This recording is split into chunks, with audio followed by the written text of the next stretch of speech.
भाजपुर के मुख्य बाजार स्थित 3 मंजिला भवन में मंगलवार देर शाम आग लग गई। दूसरी मंजिल पर बने रंजू विनायक ब्यूटी पार्लर से आग शुरू हुई, जिससे तीसरे मंजिल पर मौजूद युवक फंसे हुए एक बेहोश हो गया। दमकल और पुलिस ने 3 घंटे में आग को बुझाया। व्यापारियों ने भी मदद की। लाखों का नुकसान हुआ है। प्रशासन इस मामले को लेकर फिलहाल जांच कर रही है। भाजपुर में प्रेस वार्ता के दौरान ब्रजबाला शर्मा ने अपने ऊपर लगे तमाम आरोपों को निराधार बताया। उन्होंने कहा कि बैठकें नियमानुसार हुई हैं और सभी को समय पर सूचना दी गई थी। उन्होंने सरोज यादव की गैर हाजिरी का भी जिक्र किया। ब्रजबाला ने सभी रिकॉर्ड सुरक्षित होने की भी बात कही और 3 लोगों से खतरे की आशंका जताते हुए अधिकारियों से जांच की मांग की।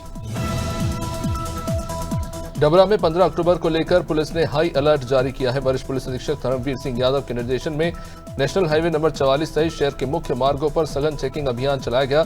एएसपी जयराज कुबेर और अन्य अधिकारियों की निगरानी में देर रात तक वाहनों की जांच चलती रही। पुलिस ने लोगों से भी अपील की कि बिना जरूरी काम के ना निकले और वाहन दस्तावेज साथ रखें। ग्वालियर में समाज में जहर घोलने और सोशल मीडिया के जरिए सौहार्द बिगाड़ने वालों पर पुलिस अब सख्त कार्रवाई करेगी। एसपी धर्मवीर सिंह ने बताया कि ऐसे लोगों को सार्वजनिक रूप से बेनकाब किया जाएगा। 15 अक्टूबर को किसी भी समाज या दल का कार्यक्रम नहीं है। इसके बावजूद अफवाहें फैलाई जा रही हैं। पुलिस ने नोटिस जारी कर कानूनी कार्रवाई की तैयारी शुरू कर दी है। जिले में सुरक्षा के लिए पर्याप्त फोर्स तैनात रही। हापुड़ शहर के जवाहरगंज में रहने वाले कमल वर्मा की कुछ लोगों ने बड़ी ही बेरहमी से पीट कर हत्या कर दी। घायल अवस्था में उसे अस्पताल ले जाया गया, लेकिन डॉक्टरों ने उसे मृत घोषित कर दिया। पुलिस ने मौके पर पहुंचकर बाद में शव को पोस्टमार्टम के लिए भेजा और परिवार वालों की शिकायत पर फिलहाल केस दर्ज किया गया है। जल्द आरोपियों की गिरफ्तारी की बात कही जा रही है। जालौन जनपद के टीहर नगर नहर पुलिया के पास पुलिस और टप्पेबाजों के बीच मुठभेड़ हुई, जिसमें एक बदमाश के पैर में गोली लगने से वो घायल हो गया। पुलिस ने मौके से 2 बदमाशों को गिरफ्तार किया है और घायल आरोपी को उपचार के लिए सीएचसी रामपुरा में भर्ती कराया। दोनों आरोपियों ने हाल ही में टप्पेबाजी की वारदात को अंजाम दिया था और कई आपराधिक मुकदमों में वांछित चल रहे थे। काशीपुर में anti human trafficking unit AHTU ने मंगलवार देर शाम प्रिय मॉल स्थित एक स्पा सेंटर पर छापा मारा। टीम को 3 युवतियां और कुछ आपत्तिजनक सामग्रियां वहां पर मिली। सेंटर बिना प्रमाण पत्र और पुलिस वेरिफिकेशन के अवैध रूप से संचालित हो रहा था। दस्तावेज न मिलने पर पुलिस ने सेंटर सील कर संचालक के खिलाफ जांच शुरू कर दी है।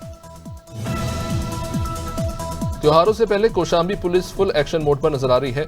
एसपी राजेश कुमार ने मंझनपुर बाजार और सराफा क्षेत्र में पैदल गश्त कर सुरक्षा व्यवस्थाओं का निरीक्षण तो किया ही, भीड़ भाड़ वाले इलाकों में व्यापारियों से संवाद कर सीसीटीवी लगाने की भी बात अपील की। जिले भर में सघन चेकिंग, पैकेट ड्यूटी केस और संदिग्धों पर निगरानी तेज कर दी गई।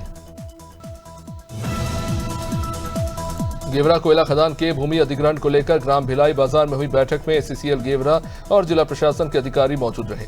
किसानों ने नए दर पर मुआवजे और पुनर्वास की मांग की, जबकि ACCL पुराने दर पर मुआवजा देने पर अड़ा रहा।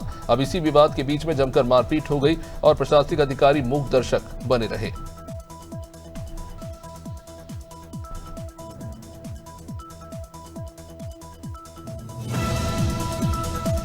भड़ाना ने बक्सर के कई गांवों का दौरा कर जनसंपर्क किया और गोदावरी होटल में प्रेस कॉन्फ्रेंस में कहा कि यदि लोगों का समर्थन मिलेगा तो वे बक्सर से चुनाव लड़ेंगे। उन्होंने हरिद्वार में प्रशासन के रवैये की निंदा करते हुए कहा कि अब लड़ाई अनिवार्य हो गई है और वे आम लोगों के हर दुख दर्द में खड़े हैं। जनता ने उन्हें हरिद्वार आकर संघर्ष करने का आग्रह किया।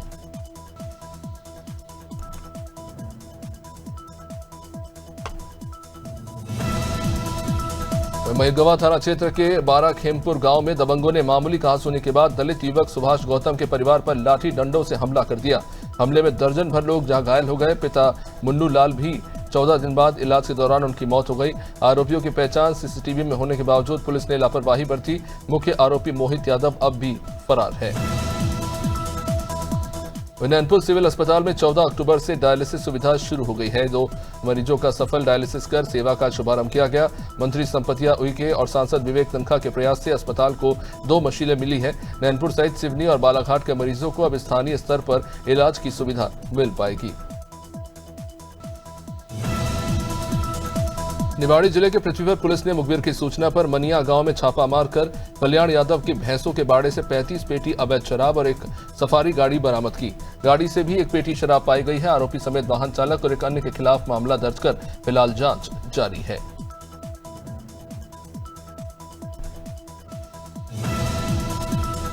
रायपुर के मंदिर हसाव थाना क्षेत्र में इंजीनियरिंग के छात्र तनु शुक्ला ने 17 वर्षीय सिद्धार्थ भतपरी की हत्या कर दी।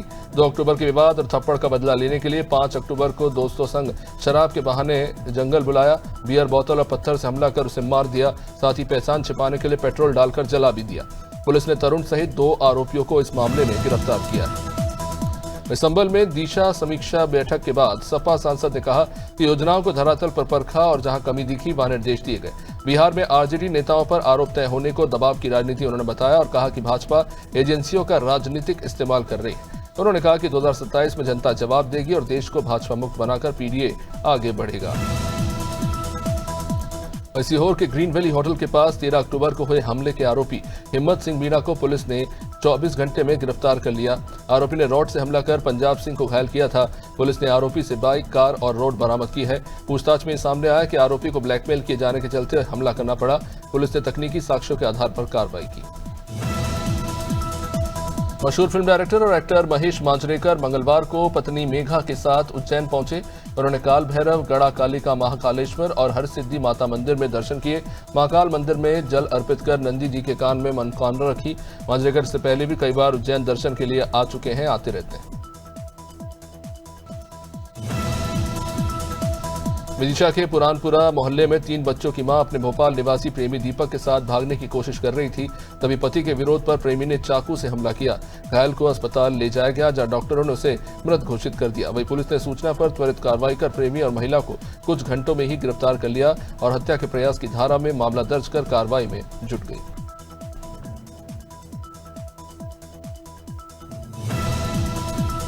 विदिशा में किसानों की खाद समस्या के विरोध में उर्वरक व्यापारियों ने दोपहर 2 बजे तक प्रतिष्ठान बंद रखे और डीडीए को दुकान की चाबियां सौंपी। पायलट प्रोजेक्ट के तहत टोकन से खाद वितरण में पोर्टल की तकनीकी खामियों से किसान परेशान हैं।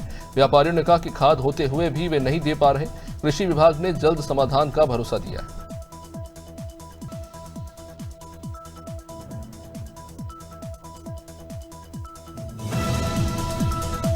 अमेठी से बड़ी खबर, थाना मोहनगंज पुलिस ने अवैध पटाखा निर्माण करने वाले एक व्यक्ति को गिरफ्तार किया। मुखबिर की सूचना पर मालिन का पूर्वा मजरे शाहमऊ में छापेमारी हुई, जहां 3000 खाली अनार, 1500 सुतली बम, 10 किलो बारूद और बड़ी मात्रा में सामग्री पाई गई। आरोपी के पास कोई लाइसेंस था नहीं। पुलिस ने फिलहाल मुकदमा दर्ज कर आरोपी को जेल भेज दिया है। अमेठी के औद्योगिक क्षेत्र जगदीशपुर में इंडोरामा फैक्ट्री परिसर में आपदा प्रबंधन के तहत मॉक ड्रिल किया गया। सायरन बजते ही सभी कर्मचारियों ने सुरक्षा प्रोटोकॉल का पालन किया। फायर यूनिट और आपातकालीन दल ने रेस्क्यू का अभ्यास किया। मेडिकल टीम भी अलर्ट रही। कार्यक्रम का उद्देश्य कर्मचारियों को आकस्मिक स्थिति में सतर्क और प्रशिक्षित रखना था। बिजनौर के नूरपुर थाना क्षेत्र से बड़ी खबर, एक नाबालिग के साथ दुष्कर्म का मामला सामने आया है। पुलिस ने तुरंत कार्रवाई करते हुए 2 बाल अपचारियों और एक युवक को हिरासत में ले लिया। एसपी ग्रामीण चांदपुर सीओ देश दीपक ने निरीक्षण कर निर्देश दिए। पीड़िता की शिकायत पर मुकदमा दर्ज कर मेडिकल के लिए भेजा गया। पुलिस का यह कहना है कि दोषियों के खिलाफ सख्त कार्रवाई की जाएगी। बुलंदशहर के अहमदगढ़ में अवैध खनन के खिलाफ बड़ी कार्रवाई की गई। खनन अधिकारी और थाना पुलिस की संयुक्त टीम ने मौके से एक जेसीबी और 2 डंपर पकड़े हैं। माफिया मिट्टी का अवैध खनन कर वेयरहाउस की भूमि पर भराव कर रहे थे। कार्रवाई मेरठ बदायूं स्टेट हाईवे के पास गंगावास गांव इलाके में हुई। पुलिस ने मशीनों को कब्जे में लेकर मामले की जांच शुरू कर दी है। जावद उपजेल ने कैदियों के जीवन में बदलाव लाने के लिए ये पहल शुरू की है। नवधारा जेलवाड़ी नामक इस रेडियो स्टेशन में कैदी रेडियो जॉकी बनकर भजन और प्रेरक गीत प्रसारित कर रहे हैं। इस पहल से कैदियों में अनुशासन, आत्मविश्वास और सकारात्मक सोच बढ़ रही है। कैदी सुबह गीता श्लोकों से दिन की शुरुआत करते हैं और ये रेडियो चैनल पूरी तरह कैदियों द्वारा ही संचालित है। दीपावली के पहले ही झाबुआ में अवैध पटाखों का जखीरा पकड़ा गया। पुलिस को सूचना मिली थी कि तेलीवाड़ा मोहल्ले में विशाल महोदिया के घर में भारी मात्रा में पटाखों का भंडारण किया गया। कोतवाली पुलिस ने मौके पर पहुंचकर कार्रवाई की और पटाखों को जब्त किया। जांच में सामने आया कि ये पटाखे बड़े हादसे का कारण बन सकते थे। अब सवाल यह है कि जिले में और कितने लोगों ने ऐसे ही अवैध भंडारण कर रखे। कौशाम्बी के डीएम मधुसूदन हुलगी ने ग्राम ओसा में किसान राजेंद्र कुमार के खेत पहुंचकर धान की क्रॉप कटिंग का निरीक्षण किया। डीएम ने खुद खेत में उतरकर फसल काटी और उत्पादकता का आकलन किया। साथ ही आंकड़े एग्री ऐप पर अपलोड करवाए। उन्होंने किसान को सम्मानित करते हुए पराली न जलाने की अपील की। कहा कि इससे पर्यावरण को गंभीर नुकसान होता है। किसानों को सलाह दी कि वे अपने उपज सरकारी केंद्रों पर बेचें। कौशाम्बी में जिलाधिकारी मधुसूदन हुल्गी ने प्राथमिक विद्यालय गौरा का आकस्मिक निरीक्षण किया। निरीक्षण के दौरान सभी अध्यापक उपस्थित मिले। 50 नामांकित बच्चों में से 45 उपस्थित पाए गए। डीएम ने बच्चों से पाठ्य पुस्तकें पढ़वाकर शिक्षा की गुणवत्ता परखी। गणित के सवाल स्वयं बोर्ड पर लिखकर हल भी करवाए। बच्चों का उत्साह भी बढ़ाया। कौशाम्बी में अपर पुलिस अधीक्षक राजेश कुमार सिंह ने मिशन शक्ति टीम संघ फिरोज गांधी इंटर कॉलेज में बालिकाओं हेतु कार्यशाला आयोजित की। उन्होंने मिशन शक्ति फेज 5 के उद्देश्यों से छात्राओं को अवगत कराया। कहा कि अभियान का मकसद महिलाओं की सुरक्षा, सम्मान और आत्मनिर्भरता सुनिश्चित करना है। उन्होंने आत्मरक्षा के महत्व पर बात की। बताया कि हर बालिका को अपने अधिकारों और सुरक्षा उपायों की जानकारी होना जरूरी है। मंडला के थाना बमौनी बंजर पुलिस को बड़ी सफलता मिली। प्रभारी अरुण प्रताप सिंह भदौरिया और टीम ने मुखबिर की सूचना पर अवैध शराब परिवहन के मामले में एक आरोपी को पकड़ा। आरोपी के पास से करीब 150 पेटी अंग्रेजी शराब जब्त की गई, जिसकी कीमत लगभग 20 से 25 लाख रुपए आंकी गई। पुलिस मामले की जांच में जुटी हुई है और सप्लाई नेटवर्क का पता लगाने की कोशिश हो रही है।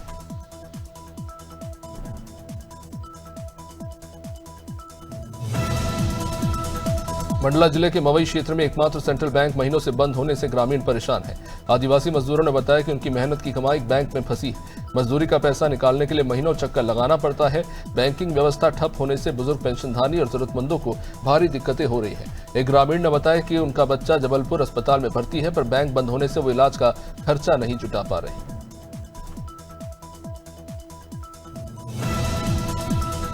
पिपरिया रेलवे स्टेशन पर आरपीएफ और एनसीबी भोपाल की संयुक्त कार्रवाई में 97 किलो गांजा जब्त किया गया, जिसकी कीमत 48,45,000 रुपए आंकी गई। 7 महिला आरोपी विदिशा और सीहोर की बताई जा रही हैं। तस्कर उड़ीसा से रायपुर होकर अमरकंटक एक्सप्रेस से पिपरिया पहुंचे थे। सभी महिलाओं को एनडीपीएस एक्ट के तहत गिरफ्तार कर नवदापुरम न्यायालय में पेश किया गया। पुलिस गांजा सप्लाई चेन की जांच में जुटी हुई। प्रयागराज में दीपावली और छठ पर्व को देखते हुए सुरक्षा के कड़े इंतजाम किए गए। पुलिस ने airport, railway station, bus stand और बाजारों में अतिरिक्त बल की तैनाती कर दी है। भीड़भाड़ वाले क्षेत्रों में सिविल ड्रेस में जवान तैनात हैं। संदिग्ध गतिविधियों पर भी तुरंत कार्रवाई के निर्देश दिए गए हैं। चौक चौराहों पर वाहन की भी सघन जांच हो रही है। पुलिस और प्रशासन सुरक्षा में जुटा हुआ है। रायगढ़ के कोतरा रोड थाना पुलिस ने अवैध शराब पर बड़ी कार्रवाई की। 4 अलग अलग मामलों में 2 महिला समेत 3 आरोपियों को गिरफ्तार किया गया, जबकि चौथा आरोपी फरार है। पुलिस अधीक्षक दिव्यांग पटेल के निर्देश पर बगनपुर, खेरपुर और कलमी गांव में छापेमारी हुई। कुल 40 लीटर देशी महुआ शराब बरामद की गई। पुलिस फरार आरोपी की तलाश कर रही है। रायपुर में आधी रात को सड़क पर हुड़दंग मचाने वाले 4 युवक गिरफ्तार किए गए। i20 कार में खिड़की से बाहर झूलते युवकों का वीडियो वायरल हो गया। इसके बाद ये कार्रवाई हुई। पंडरी थाना पुलिस ने रास्ता रोकने, राहगीरों की जान को जोखिम में डालने समेत प्रतिबंधात्मक धाराओं में केस दर्ज किया है। कृष्णा गोयल, तुषार सिंह और अनुराग कश्यप सहित तीनों खरोरा और कोरबा के ये बताए जा रहे हैं। उमरिया के बांधवगढ़ टाइगर रिजर्व में जंगल ट्रैकिंग के दौरान बाघ के हमले का एक वीडियो सामने आया है। मानपुर बफर क्षेत्र के बलहोड़ गांव के खेत में पहुंचे टाइगर की निगरानी हाथियों से की जा रही थी। तभी झाड़ियों में छिपे बाघ ने हाथी पर ही अचानक हमला कर दिया। हाथी जख्मी हुआ है और पीछे लौट आया। क्षेत्रीय अधिकारी महावीर पांडे ने बताया कि ट्रैकिंग के दौरान बाघ का हमला सामान्य घटना है। ग्रामीणों में दहशत का माहौल। मुरैना में अंबापुरसा मार्ग स्थित मुड़ियाखेड़ा गांव के पास बदमाशों ने खोया व्यापारी नवल किशोर गुप्ता के घर में डकैती को अंजाम दिया। 5 बदमाश कार से आए और मां बेटी को बंधक बनाकर 20 लाख रुपए लूटकर रफूचक्कर हो गए। घर में कट्टा दिखाकर इन बदमाशों ने आधे घंटे तक तांडव मचाया और मारपीट की। समाजवादी पार्टी महिला सभा की राष्ट्रीय सचिव मुस्कान मिश्रा को पार्टी ने पद से हटा दिया है। ये कदम अयोध्या में महंत राजू दास से हुई मुलाकात के बाद उठाया गया। इसे पार्टी ने अनुशासनहीनता करार दिया। दरअसल मुस्कान रामलला के दर्शन के लिए परिवार समेत गई थी, जहां उनके महंत से उन्हें मिलवाया गया। मुलाकात का वीडियो वायरल होते ही विवाद खड़ा हो गया। मुस्कान ने सफाई दी कि वो श्रद्धालु के रूप में मंदिर गई। मध्य प्रदेश कांग्रेस में जिला अध्यक्षों की नियुक्ति को लेकर बवाल जारी है। संगठन सृजन के जरिए शहर और जिला अध्यक्ष की नियुक्ति को लेकर विरोधी गुट लगातार सवाल उठा रहा है। इसी कड़ी में उज्जैन के कांग्रेस नेता भोपाल पहुंचे, जिन नेताओं को अनुशासनहीनता का नोटिस थमा दिया गया था। उन्होंने अजय सिंह से मुलाकात की। इसको लेकर कांग्रेस के वरिष्ठ नेता और पूर्व नेता प्रतिपक्ष डॉक्टर गोविंद सिंह ने भी आपत्ति जताई कि इस तरह के नोटिस नहीं दिए जाने चाहिए। यूपी के बुलंदशहर से एक खौफनाक मामला सामने आया, जहां एक 12वीं के छात्र ने पड़ोस में रहने वाले 18 महीने के बच्चे की बड़ी ही बेरहमी से हत्या कर दी और उसके शव को संदूक में छिपा दिया। यह घटना नरसेना थाना क्षेत्र के नित्यानंद नंगली गांव की है। गांव में रहने वाले पुष्पेंद्र का 18 महीने का बच्चा माधव देर शाम को अचानक लापता हो गया। इसके बाद परिवार वालों ने इसे काफी खोजा, लेकिन कुछ पता नहीं चला। परिवार की सूचना पर पुलिस ने जब जांच शुरू की, तब शक के आधार पर पड़ोसी को पकड़ा गया और उसके बाद खुलासा हुआ। उत्तराखंड में हाल ही में आई आपदा के दौरान रुद्रप्रयाग जिले में बड़ा नुकसान हुआ था। अब प्रशासन ने स्थिति को संभालते हुए सड़कों की मरम्मत का काम शुरू कर दिया है। भाजपा विधायक भरत चौधरी ने बताया कि आपदा के चलते कई मार्ग बाधित हो गए। इससे आम लोगों और यात्रियों को कठिनाइयों का सामना करना पड़ा है, लेकिन अब प्रशासन सक्रियता से प्रभावित क्षेत्रों में सड़क सुधार का काम कर रहा है। सुल्तानपुर जिले के जयसिंहपुर कोतवाली क्षेत्र स्थित मियागंज बाजार में बुधवार सुबह करीब 5 बजे जोरदार धमाके से हड़कंप मच गया। धमाका नजीर अहमद के घर में हुआ था, जिसमें मकान पूरी तरह से क्षतिग्रस्त हो गया और आसपास के भी कई घरों को नुकसान पहुंचा। विस्फोट की आवाज कई किलोमीटर तक सुनाई दी गई। इस हादसे में नजीर के परिवार के कई सदस्य समेत कुल 12 लोग घायल हुए हैं। सभी घायलों को नजदीक के अस्पताल में पहुंचाया गया। खंडवा जिले के हरसूद विधानसभा में नशा मुक्ति अभियान को ठेंगा दिखाते हुए कई किराना दुकानों पर खुलेआम अवैध रूप से शराब बेची जा रही है। शिवसेना प्रमुख सत्यम सोनी ने गंभीर आरोप लगाते हुए बताया कि एक नाबालिग बच्चा किराना दुकान पर शराब बेचता पाया गया। उन्होंने कहा कि गांव-गांव में किराना दुकानों में ही शराब बिक रही है। आबकारी नियमों की खुलेआम धज्जियां उड़ाई जा रही है। लखीमपुर खीरी के गोला थाना क्षेत्र में पुलिस और ड्रग इंस्पेक्टर की संयुक्त कार्रवाई में नशीली दवाओं का एक बड़ा जखीरा पकड़ा गया। पीयूष मेडिकल स्टोर और एजेंसी पर हुई इस छापेमारी में 37 डब्बों में भरी करीब 6 लाख रुपए के नशीले कैप्सूल मिले हैं। इनकी कीमत का अनुमानन 70 लाख रुपए बताई गई है। कार्रवाई के दौरान 3 लोगों को गिरफ्तार भी किया गया है, जिनसे पूछताछ जारी है। मध्य प्रदेश में रिश्वतखोरी के मामले थमने का नाम नहीं ले रहे। आए दिन कोई न कोई भ्रष्ट अधिकारी कर्मचारी रिश्वत लेते लोकायुक्त के हत्थे चढ़ ही जाता है, फिर भी रिश्वतखोरी कम नहीं हो रही। अब आदिवासी बहुल्य झाबुआ जिले से संकुल प्राचार्य का रिश्वत मांगने का वीडियो वायरल हो गया, जिसमें शिक्षा विभाग में हड़कंप मच गया है। ये मामला झाबुआ विकासखंड के झायडा हाई स्कूल का है, जहां के संकुल प्राचार्य नटवर सिंह रिश्वत मांग रहे हैं। वहीं शाहजहांपुर में भारत का पहला काला हिरण और नीलगाय रेस्क्यू ऑपरेशन शुरू किया गया, जो बोमा पद्धति पर आधारित है। ये तकनीक दक्षिण अफ्रीका की है और इसे लागू करने के लिए दक्षिण अफ्रीका से आई 40 सदस्यीय विशेषज्ञों की टीम ने इस अभियान की शुरुआत की। टीम इंदौर एयरपोर्ट से शुजालपुर के जटाशंकर महादेव मंदिर पहुंची, जब फॉरेस्ट विभाग के अधिकारियों ने भारत माता के जयकारों के साथ उनका स्वागत किया। ग्वालियर में हाईकोर्ट परिसर में डॉक्टर भीमराव अंबेडकर की मूर्ति लगाने को लेकर शुरू हुए विवाद के बाद हालात गरमाए हुए हैं। प्रशासन और पुलिस किसी भी अप्रिय स्थिति से निपटने के लिए वहां पर खड़ी है। कथित आंदोलन की घोषणा को देखते हुए भी शहर के प्रमुख इलाकों में पुलिस का बड़ा बंदोबस्त देखने को मिल रहा है। लगभग 4000 से भी ज्यादा पुलिसकर्मी और सुरक्षा बलों के जवान शहर में तैनात हैं। सहारनपुर के कलेक्ट्रेट में दीपावली पर्व के अवसर पर प्रधानमंत्री उज्ज्वला योजना के तहत महिलाओं को गैस सिलेंडर और रिफिल सब्सिडी का वितरण किया गया। मुख्यमंत्री योगी आदित्यनाथ का लाइव संबोधन भी इस कार्यक्रम में प्रसारित हुआ। इस मौके पर राज्य मंत्री जसवंत सैनी, जिला पंचायत अध्यक्ष मांगेराम चौधरी और विधायक देवेंद्र निम ने महिलाओं को सब्सिडी चेक वितरित किए। जिला पूर्ति अधिकारी नीरज सिंह ने इसको लेकर जानकारी दी।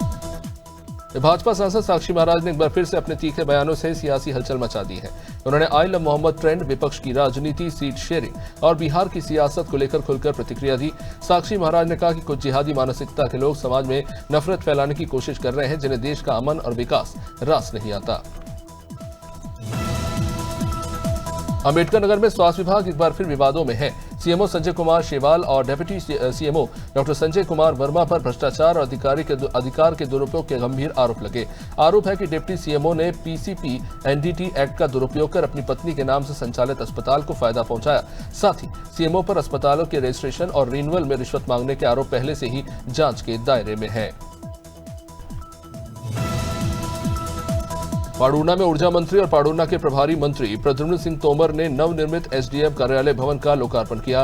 इस अवसर पर सांसद विवेक मंटी साहू, विधायक नीलेश उइके, कलेक्टर नीरज वशिष्ठ समेत जिले के कई वरिष्ठ प्रशासनिक अधिकारी और जनप्रतिनिधि मौजूद रहे। कार्यक्रम के दौरान बड़ी संख्या में ग्रामीण जन उपस्थित रहे, जिन्होंने मंत्री तोमर को बिजली से जुड़ी समस्याओं के बारे में अवगत कराया।